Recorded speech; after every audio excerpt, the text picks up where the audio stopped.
Hey there, trying this again. So happy Wednesday on here for Wellness Wednesday. I've been looking forward to sharing with you all.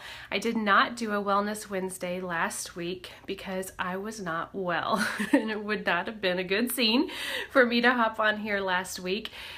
There was not anything that was majorly wrong in my world.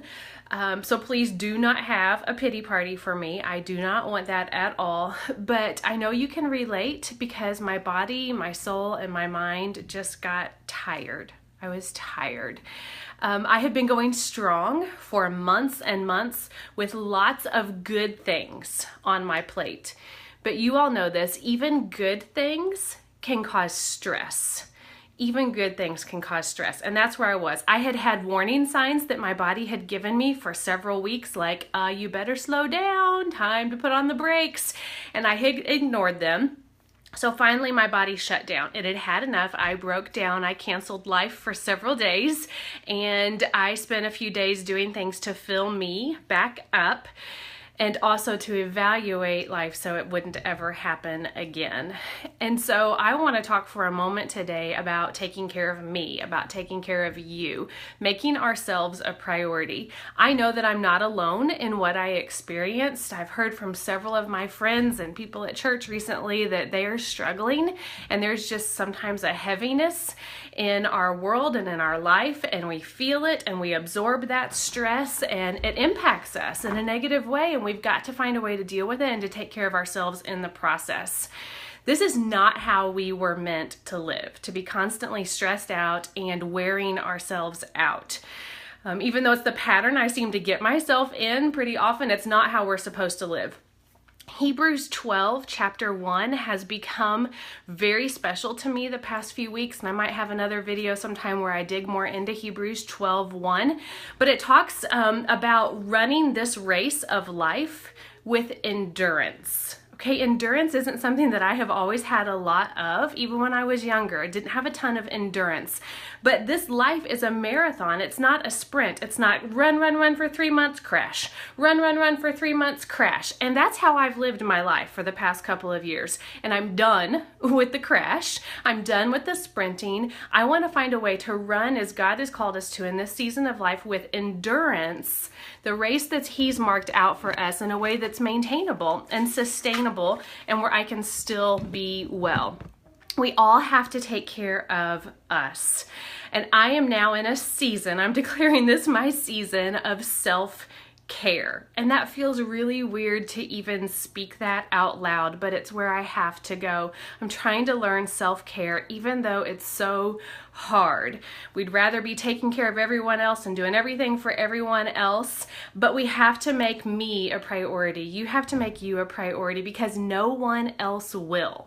Okay, you're the only one that can make you a priority. I'm the only one that can do it for me. We are the temple of God. The Holy Spirit lives in us, and so we need to act like it.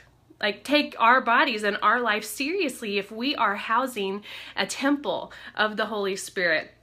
We need to honor the vessel that God has given us and not take it for granted or abuse it. But ooh, it is hard to do. So in my season of self-care, here are a few things that I am doing, just some tips that I have, and we might share more in the weeks to come, but I wanted this to be fairly brief. So here are the things that I'm doing in my season of self-care.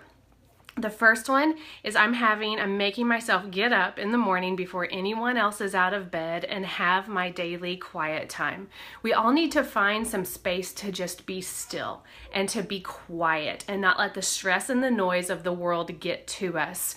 So in my daily quiet time, I'm journaling, and that is very therapeutic for me to just sit and journal about what's going on or things I'm feeling or things that I'm learning. I'm reading the Bible. I'm digging in right now to Hebrews 11 and 12. That's really speaking to me during this season of needing self-care and spending time in prayer. So the first thing that I'm doing is a lot of quiet time and making that a priority every day. I've also been making myself listen to music more often. Music is so healing for the soul.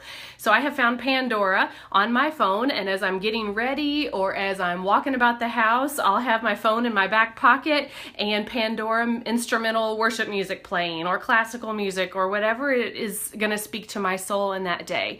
Get music going in your life somehow. I have been doing a lot of reading. So I have found a Christian fiction series that I am loving right now, and I'm seeing that as a very healthy escape from the constant demands of my brain to just kind of turn it off and delve into these books. I'm making time for that, which is something I have put off for a while. I am saying no to good things. Oh, this is so hard. I want to say yes to everything. I want to be able to do everything for everybody, but I can't. And my favorite quote that I have, probably of all time, is the enemy of the best is often the good.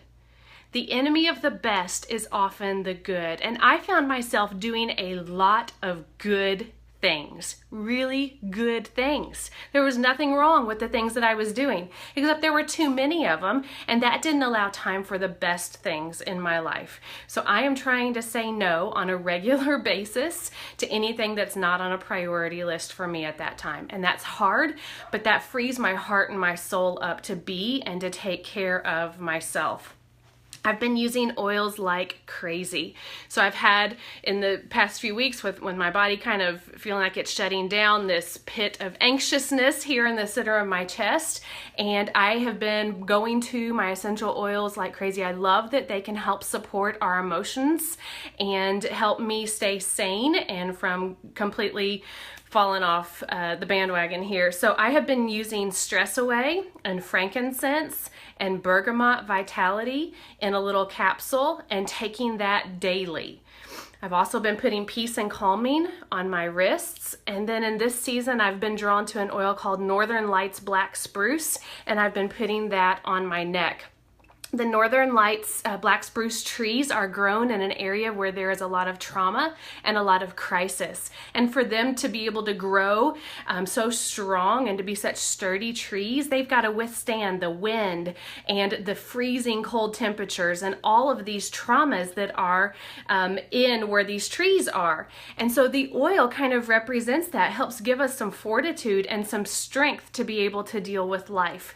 So that has been an oil that I have definitely been drawn to. And I can tell a difference when I go to my oils and I start using them and applying them. It really has made a difference in my emotions.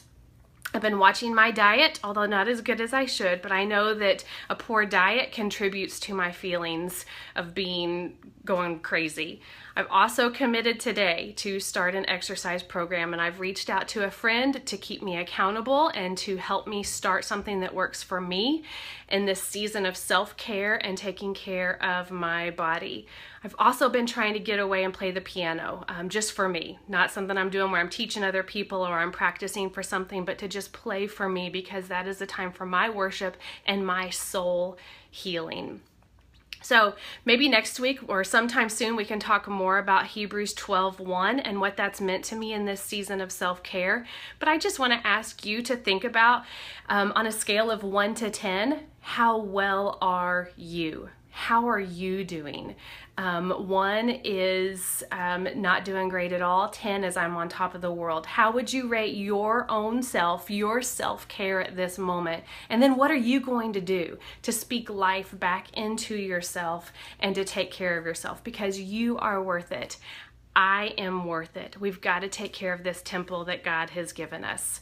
So I hope I hope these tips have been helpful for you. Let's just create a movement of taking care of the temple that God's given us so that we can be well to then run this race and to serve the people that He has put in our path for this season. Okay? Thank you all. Be well. Have a great day.